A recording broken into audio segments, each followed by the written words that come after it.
Karena sadar tak mungkin membendung pasukan Belanda yang dibekali persenjataan canggih dan lengkap, maka prajurit TNI melakukan taktik bumi hangus.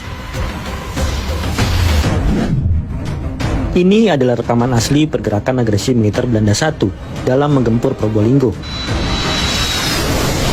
Setelah mendarat di Pasir Putih, pasukan Belanda langsung menggempur Besuki. Setelah Situbondo jatuh, pasukan Brigade Marinir Belanda bergerak cepat untuk menguasai Probolinggo. Pergerakan Belanda sempat dihambat oleh Kompi Mustafa Kamal sehingga pecah pertempuran di kawasan Dringu. Di dalam kota, pasukan Belanda kembali harus menghadapi kegigihan pertahanan para prajurit TNI. Namun, menjelang maghrib, kota Probolinggo akhirnya jatuh ke tangan para pasukan Belanda. Dalam penyerangan ini, sejumlah pejuang Probolinggo gugur, termasuk prajurit Wirasat anggota Kompi Toipan, Serma Suroyo, serta 2 prajurit lainnya. Esoknya, pasukan amfibi Brigade Marinir Belanda mendarat di Pelabuhan Mayangan. Mereka langsung disambut dengan perlawanan sengit oleh tentara Indonesia. Namun, karena sadar tak mungkin membendung pasukan Belanda yang dibekali persenjataan canggih dan lengkap, maka prajurit TNI melakukan taktik bumi hangus. Gudang-gudang logistik, utamanya pangan di kawasan pelabuhan dibakar habis agar tidak jatuh ke tangan Belanda. Belanda harus bekerja keras untuk memadamkan kobaran api. Ini adalah peristiwa ketika marinir Belanda menjaga agar gudang di sebelah dinding dermaga tetap basah untuk mencegah kebakaran makin meluas.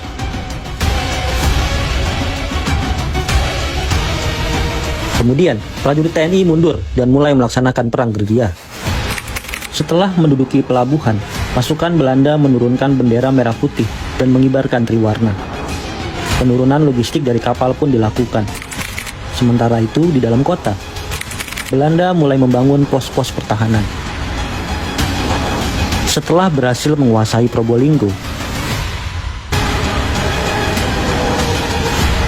pasukan utama Brigade Marinir Belanda pun bergerak untuk menyerang Lumajang. Meskipun Probolinggo jatuh, perjuangan tidak berhenti. TNI serta sejumlah laskar rakyat melancarkan perang gerilya.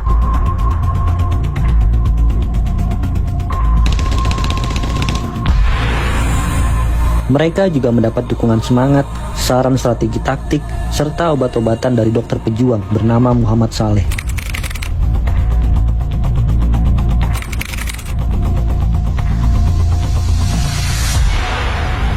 Salah satu yang juga perlu dicatat adalah keberadaan Terada Saburo, prajurit Jepang yang bergabung dengan pejuang Probolinggo untuk melawan Belanda. Terada bahkan membuat tato merdeka di pangkal lengannya sebagai dukungan bagi Republik Indonesia. Dia kemudian tertangkap Belanda di sekitar Probolinggo dan ditahan di penjara Glodok, Jakarta.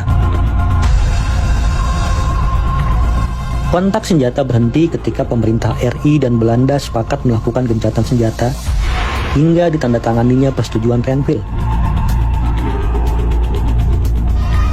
Meskipun TNI menarik diri, tetapi baku tembak antara tentara Belanda dengan berbagai laskar rakyat tetap terjadi. Sementara perundingan Renville diselenggarakan, Belanda berupaya menarik simpati warga Probolinggo. Belanda membagi-bagikan materi seperti pangan dan sandang secara gratis. Belanda juga mencoba membangun kembali perekonomian Probolinggo.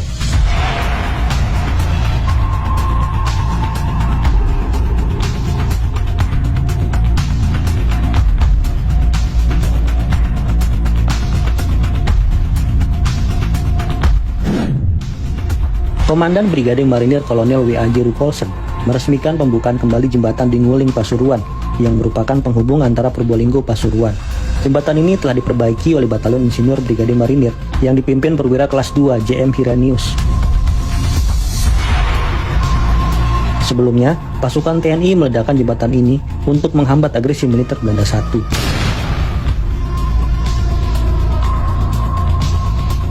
Berdasarkan laporan harian Kementerian Pertahanan 5 tentang daerah pendudukan Belanda, dilaporkan bahwa keadaan lalu lintas di Probolinggo telah berjalan normal.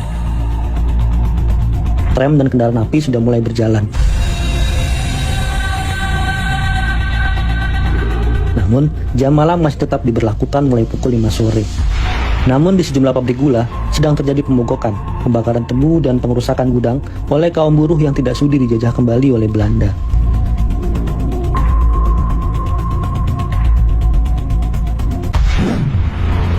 Berdasarkan laporan Wakil Rekomba Malang, A.J. van Wilgenburg, kurs uang Republik Indonesia anjlok menyebabkan kenaikan harga-harga barang terutama di Sukapura. Sementara itu, Belanda mulai mendirikan sekolah.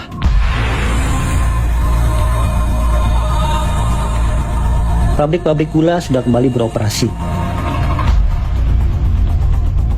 Dan ribuan ton gula, kina, tembakau, karet, dan kopi siap ekspor sudah menumpuk di pelabuhan.